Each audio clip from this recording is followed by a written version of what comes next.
Isa ng ganap na Mrs. Ko si Bea Alonzo, at ngayon, opisyal na rin siyang ipinakilala sa publiko bilang Bea Alonzo Co.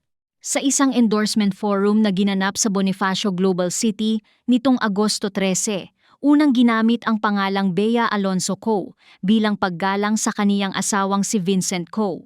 Mahigit isang buwan na rin ang lumipas mula nang ikasal sina Bea at Vincent sa isang pribadong civil wedding na ginanap sa Makati City Hall noong Hulyo 8, kung saan si Mayor Nancy Binay ang nagkasal sa kanila.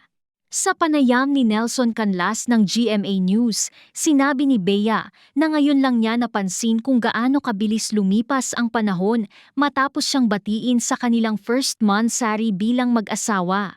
Nang tanungin kung ano ang pinakamalaking pagbabago sa kaniyang buhay, sinabi ni Bea na nagbago na ang kaniyang tirahan dahil magkasama na silang nakatira ni Vincent bilang mag-asawa.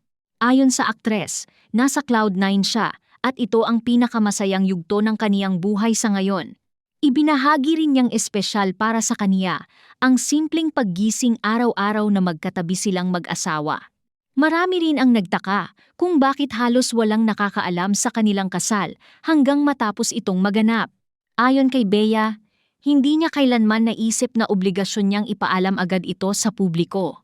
Nilinaw niyang hindi nila ipinagdamot ang balita, ngunit nais lamang nilang maging pribado ang napakahalagang sandaling iyon. Aniya, gusto niyang ang araw ng kanilang kasal ay tungkol lamang sa kanilang dalawa. Dagdag pa niya, hindi nila planong gawing sorpresa ang kasal. Nangyari lamang ito dahil iyon ang naramdaman nilang tamang gawin. Sa kaniyang mga salita, the moment was ours. Sa kasalukuyan, wala pa ring honeymoon ang mag-asawa dahil pareho silang abala sa kani-kanilang trabaho. Patuloy na nagtatrabaho si Vincent Co. bilang pangulo ng Pure Gold Prize Club, habang si Bea naman ay abala sa taping ng kaniyang bagong kapuso series na Whispers from Heaven. Ayon sa ilang ulat, balak ng mag-asawa na magbakasyon sa ibang bansa pagkatapos makumpleto ni Bea ang kaniyang mga taping.